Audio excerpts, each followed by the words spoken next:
বিসমিল্লাহির রহমানির রহিম। আসসালামু আলাইকুম সুপ্রিয় বন্ধুরা, আজকে আমি আপনাদেরকে দেখাবো দুধ গোলাপ ফুল পিঠা।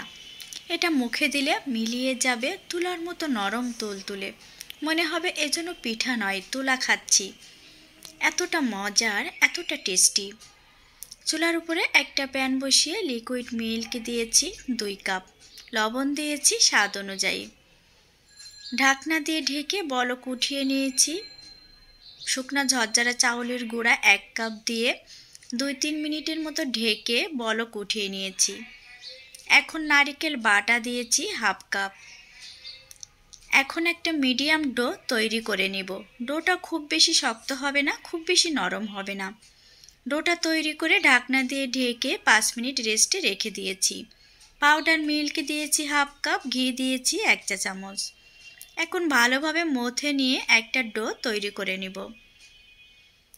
ডোটা আমার তৈরি হয়ে গিয়েছে। এখন একটা লেচি কেটে নিয়েছি, নিয়ে রুটির মতো করে বেলে নিচ্ছি।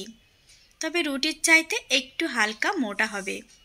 কেমনটা হবে আপনাদেরকে দেখিয়ে দিচ্ছি। পিঠা কাটা দিয়ে এভাবে গোল গোল করে 3 পিস নিতে হবে।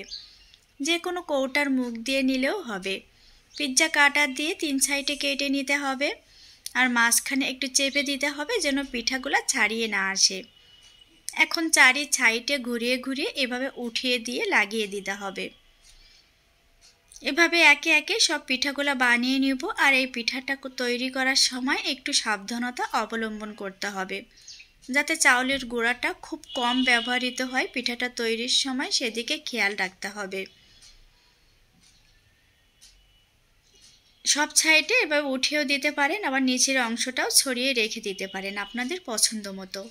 পিঠাগুলো বানানো হয়ে গিয়েছে। এখন চুলার উপরে প্যান বসিয়ে তেল দিয়ে মিডিয়াম টু লো হিটে পিঠাগুলো ভেজে নিব। পিঠার কালার চেঞ্জ হবে না, কিন্তু পিঠাগুলো সাদা থাকবে। একটা চামচের সাহায্যে উঠিয়ে এভাবে তেল দিয়ে দিয়েছি। যদি আপনারা ডোবা তেলে ভাজতে পারেন তাহলে আরও ভালো। চুলার উপরে একটা হাঁড়ি বসিয়ে লিকুইড মিল্ক দিয়েছি 1/2 কেজি, চিনি দিয়েছি 1/4 কাপ, পাউডার মিল্ক দিয়েছি 1/2 কাপ, গরম মশলা দিয়েছি দারুচিনি, লং, এলাচ 1 টুকরা করে দিয়েছি, দিয়ে 3 ভাগের 1 ভাগ কমিয়ে নিব। ভালোভাবে মিশিয়ে তারপরে চুলার জালটা অন করে দিতে হবে। ভেজে রাখা পিঠাগুলো এখানে দিয়ে দিয়েছি। পিঠার নিচের অংশটা আমার হালকা একটু লালচে টাইপের হয়েছে, যেহেতু আমার তেলের পরিমাণের অংশটা কম ছিল।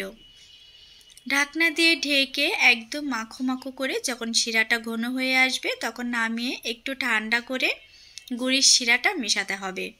গরম অবস্থায় গুড়ের শিরাটা যদি মেশান তাহলে কিন্তু দুধটা কেটে যাবে। এখন একটু ডেকোরেশন করে আপনাদেরকে দেখিয়ে দিচ্ছি। এর উপরে নারকেল ছড়িয়ে দিব। আশা করি আমার ভিডিওটা আজকে আপনাদের অনেক অনেক ভালো লেগেছে। যদি ভালো লেগে থাকে প্লিজ আমার চ্যানেলটি সাবস্ক্রাইব করবেন, লাইক দিবেন, পাশে থাকা বেল আইকন বাটনটি অবশ্যই ক্লিক করবেন। আজ এ পর্যন্ত, সবাই ভালো থাকবেন।